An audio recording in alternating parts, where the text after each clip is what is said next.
দামের ব্যাপারে open challenge সাগর electronics, Debnath হসপিটালের কাছে, বাসুদেবপুর, আরামবাগ।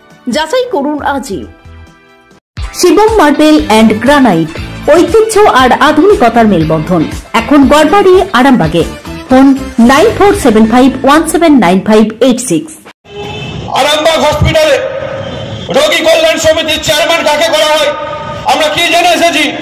এই আরামবাগের যিনি বিধায়ক থাকেন তিনি হন রোগী কল্যাণ সমিতির চেয়ারম্যান। আর রোগী কল্যাণ সমিতির চেয়ারম্যান তাকে না করে কাকে করা হলো? এই আগে ঘাটের মোড়া বিধায়ক ছিলেন যিনি, সেই কেষ্ট সাঁতরা। এক কেষ্ট তিহারে আর এক কেষ্ট এখানে বসে বসে টাকা লুটছে। তবে বেশি দিন নয় বন্ধু, বেশি দিন নয়। আপনার ছেলে নেতাজি মহাবিদ্যালয়ে কিভাবে কাজ পেয়েছে এটা সবাই জানে। সময় আসছে, সময় অতি ভয়ঙ্কর আসছে আপনার জন্য। বেশি দিন ছাড় পাবেন না। ছেলে নিয়ে আপনাকে এখান থেকে পালাতে হবে।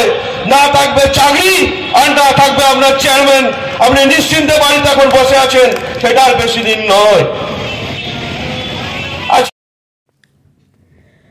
ঘাটের মোড়া বিধায়ক ছিলেন কেষ্ট সাঁতরা।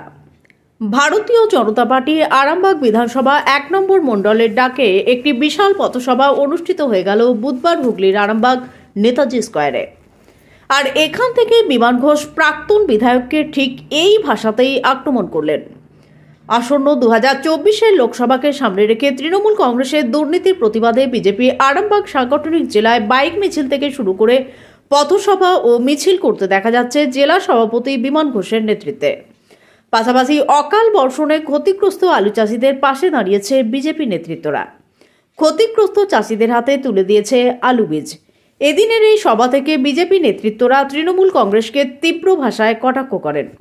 এদিনের এই পথসভায় প্রধান বক্তা হিসাবে উপস্থিত ছিলেন বিজেপি আরামবাগ সাংগঠনিক জেলা সভাপতি তথা পুরসুরার বিধায়ক বিমান ঘোষ। এছাড়াও ছিলেন আরামবাগের বিধায়ক মধুসূদন বাগ, গোঘাটের বিধায়ক বিশ্বনাথ কারক, কাউন্সিলর বিশ্বজিৎ ঘোষ, অসিত কুণ্ডু, সুমন তেওয়ারি সহ আরও অন্যান্য নেতৃত্বরা। এদিনের পথসভায় মূল মঞ্চে জেলা সভাপতি বিমান ঘোষকে বরণ করে নিতে দেখা যায় যুবনেতা সৌভিক কুণ্ডুকে।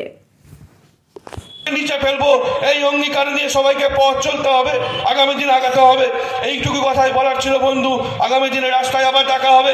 যে কোনো আপদ বিপদ, যে কোনো অসুবিধা সুবিধা বিজেপি দেখবে, বিজেপি বুঝবে, বিজেপি পাশে দাঁড়াবে। কৃষকদের পাশে, ধান ক্ষতি হয়েছিল, আলু ক্ষতি হয়েছিল, বিজেপি পাশে দাঁড়িয়েছে। সাধারণ মানুষের পাশে দাঁড়িয়ে লড়াই করছে বিজেপি। কোনো দল লড়াই করেনি। তার বাকি যারা দল আছে একটা সাইনবোর্ড হয়ে গেছে। আর এই তৃণমূল কংগ্রেসের নেতারা এত খেয়েছে বাড়ি থেকে বেরোনোর সময় ঠাকুরকে ডেকে বেরোয় যে রাস্তাঘাটে কোথাও মারা না খেয়ে যান। তাই বন্ধু একটা কথাই বলি, আগামী দিনে লোকসভা নির্বাচনে 1142 ভোটে 19 সালে আমরা হেরেছিলাম। আমাদেরকে জোর করে হারানো হয়েছিল। আপনারা ভোট দিয়ে নির্বাচিত করেছিলেন। সেই 2019-এর যে আমাদের স্মৃতি, যে স্মৃতি আছে সেই স্মৃতিকে পাল্টে ফেলতে হবে। 2024 সালে তৃণমূল কংগ্রেস নামক দলকে এই আরামবাগ লোকসভা থেকে, এই আরামবাগ লোকসভায় যে কম্পার্টমেন্টাল এমপি আছে, যে হেরেও নিজেকে এমপি দাবি করে, তাকে তাড়াতে হবে। এই আশা, এই আকাঙ্ক্ষা, এই অনুরোধ রেখে আমার বক্তব্য। মেলা, যুব উৎসবের যে মেলা, সেই মেলা চলে এসছে আসন্ন। সেই মেলায় আরামবাগে 19টা কাউন্সিলরের মধ্যে 18টা তৃণমূল কংগ্রেস তাদের হারমাত দিয়ে ভোট লুট করিয়ে মানুষকে ভোট দিতে না দিয়ে জিতিয়েছে। একটা ভোট আমরা প্রতিরোধ করেছিলাম, আমরা জিতেছি। আজকে আরামবাগ পৌরসভার যে যুব উৎসবের মেলা হচ্ছে, যেটা পৌরসভার মধ্যে মেলা, সেখানে 18 জন কাউন্সিলর জায়গা পায়, একজন কাউন্সিলর জায়গা কেন পায় না? এর উত্তর কে দেবে? বিজেপি করে বলে জায়গা পাবে না। তাহলে আগামী দিন গোটা ভারতবর্ষ যখন বিজেপি হচ্ছে, পশ্চিমবঙ্গে বিজেপি আসতে আর বেশি দেরি নেই, তখন আপনারা কোথায় যাবেন? পরেরটা ভেবে দেখেছেন তো? 34 বছর সিপিএম শাসন করে গিয়েছিল।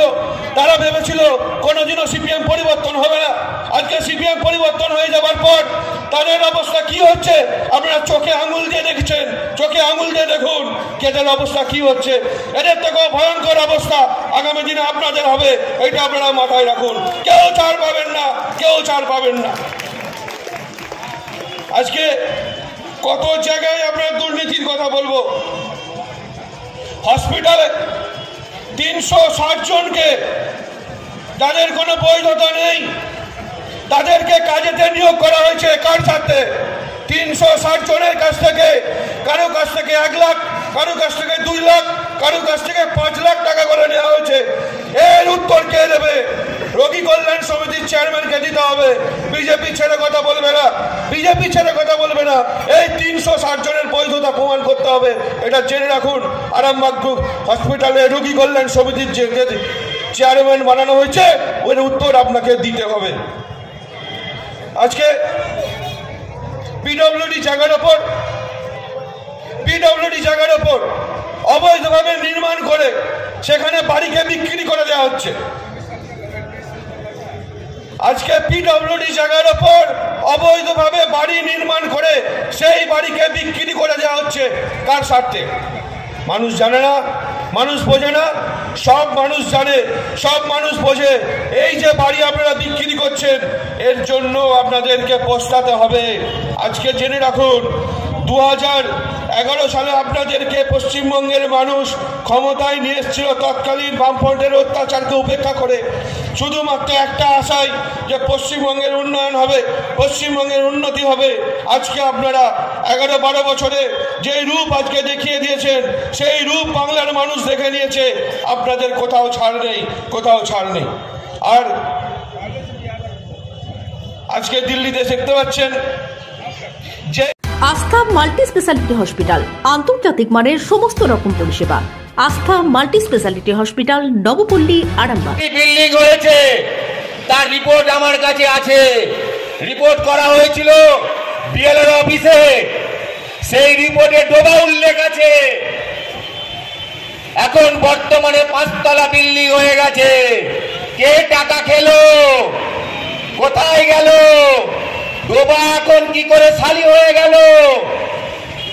আমি জানতে চাইছি বর্তমান চেয়ারম্যান, বর্তমানে যারা সরকারি প্রতিনিধি আছে তাদের কাছ থেকে জানতে চাইছি, অবৈধভাবে এখানে সাইকেল গ্যারেজ, অবৈধভাবে বিনা টেন্ডারে সবকিছু ভাবে 10 টাকা, 20 টাকা, 25 টাকা, 30 টাকা করে অবৈধভাবে তোলা তুলে বেড়াচ্ছে।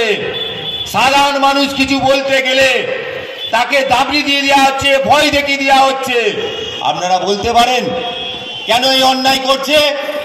কিছু বলতে গেলে কেস দেওয়া হচ্ছে। আপনারা বলতে পারবেন? বলতে পারবেন না। তখনই বলবে যে নরেন্দ্র মোদীজি 15 লাখ টাকা কোথায় গেল? আরে দাদা, আগে আপনার সত্যি কথাটা বলুন। বিশালে বিশাল দুর্নীতি, 40,000 স্কোয়ার ফিটে 1300 টাকা ট্যাক্স, টেবিলের তলায় 20,000 টাকা ডোনেশন। বাকি টাকা কোথায় গেল? কোথায় গেল? সরকারি যখন প্রতিনিধিরা কিছু বলতে যাবে, তাকে মিথ্যা বলে অপরাধ করা হবে। কাউকে কোনো রকম কোনো কিছু বলা যাবে না, তোলা তুলে যাবেন আপনারা, আর ভয় দেখাবেন সাধারণ মানুষকে। তাই ভারতীয় জনতা পার্টি সজাগ হয়েছে। অন্যায়ের প্রতিটি প্রতিবাদে আমরা রুখে দেখাবো এবং আপনাদের সামনে আমরা বলে দিচ্ছি, ভারতীয় জনতা পার্টি যেখানে অন্যায় হবে সেইখানেই ভারতীয় জনতা পার্টি যাবে এবং তার তীব্র প্রতিবাদ করবে। মা বোনদের স্বার্থে, মা বোনদের সম্মান রক্ষার্থে আমরা আর ভারতীয় জনতা পার্টি চুপচাপ বসে থাকবো না। আজকে আপনাদের গরিব মানুষের কথা আরামবাগ সাংগঠনিক জেলা সভাপতি সম্মানীয় জেলা সভাপতি সম্মানীয় বিমান ঘোষ মহাশয়ের নেতৃত্বে আরামবাগ সাংগঠনিক জেলা জুড়ে যেভাবে কৃষকদের পাশে আছেন, আজকে আপনারা কোথায় আছেন? আজকে বড় বড় কথা বলেন, আজকে দাদাগিরি মারেন, কিছু বলতে গেলে মিথ্যা কেস দিয়ে দেন। তাই আপনাদেরকে তীব্র প্রতিবাদ জানানোর জন্য আজকে আমরা এই পথসভা শুরু করলাম এবং আমরা এরপর আগামী দিনে প্রত্যেকটি জায়গায় পথসভা শুরু করব এবং ভারতীয় জনতা পার্টির পক্ষ থেকে এবং আরামবাগ পৌর মণ্ডলের পক্ষ থেকে। তাই সকলকে এসি নার্সিং হোম 24 ঘন্টা ডক্টর সার্ভিস ও এমার্জেন্সি পরিষেবা ছাড়াও প্যাথোলজি, ডায়ালিসিস, আইসিইউ এবং যাবতীয় টেস্ট একই ছাদের তলায়। স্বাস্থ্য সাথী মান্যতাপ্রাপ্ত এসি নার্সিং হোম, করুণা সিনেমার পিছনে, বেনেপুকুর রোড, আরামবাগ। বিবাহে বাধা, দাম্পত্য কলহ, ব্যবসা বাধা, চাকরির সমস্যা, বিদ্যায় বাধা, প্রেমে ব্যর্থ, সাংসারিক অশান্তি, মাঙ্গলিক দোষ, কালসর্প দোষ সহ যে কোনো সমস্যার সহজ ও গ্যারান্টি সহ সমাধান পেতে আসুন শ্রী অজয় শাস্ত্রীর কাছে। অগ্রিম নাম নথিভুক্ত করতে ফোন করুন 9933854984।